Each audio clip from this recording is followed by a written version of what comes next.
প্রতিদিনই কোনো না কোনো ইস্যুতে আন্দোলনে রাজপথে নামছেন সাধারণ মানুষ ও শিক্ষার্থীরা। আজ এই দাবি তো কাল অন্য দাবিতে বিশৃঙ্খলা সৃষ্টি করছেন তারা। বলা যায়, বর্তমানে আন্দোলন নগরীতে পরিণত হয়েছে ঢাকা। সকাল থেকেই রাজধানীর বিভিন্ন সড়কে অবস্থান নিয়েছে ব্যাটারিচালিত রিকশা চালকেরা। ফলে ঢাকা শহরে যানজটের সৃষ্টি হয়েছে। এরই মধ্যে সরকারি শহীদ সোহরাওয়ার্দী কলেজের শিক্ষার্থীদের হামলা ও ভাঙচুরের প্রতিবাদে মাহবুবুর রহমান মোল্লা কলেজ ডিএমআরসি অভিমুখে লাঠি হাতে লংমার্চে করছে কবি নজরুল সরকারি কলেজ ও সোহরাওয়ার্দী কলেজের শিক্ষার্থীরা। মুখোমুখি অবস্থান নিয়েছে শিক্ষার্থীরা। ফলে ঢাকা সিলেট মহাসড়কেও যাত্রীদের ভোগান্তির মুখে পড়তে হচ্ছে। এমন অবস্থায় সামাজিক যোগাযোগ মাধ্যমে অনেকটা রসিকতা করেই একটি ফেসবুক স্ট্যাটাস দিয়েছেন অভিনেত্রী ও নির্মাতা মেহের আফরোজ শাওন।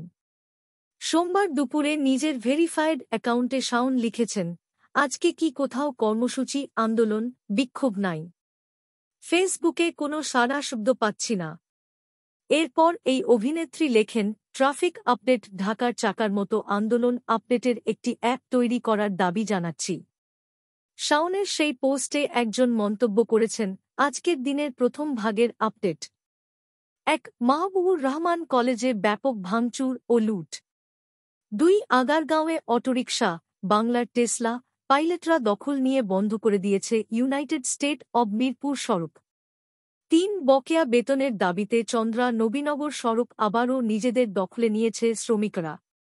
সেই মন্তব্যের জবাবে খানিকটা মজা করে শাওন লিখেছেন, যাক বাবা, মনটা শান্ত হল। আন্দোলন ছাড়া দিনটা গেলে মনে হয় কি যেন নাই।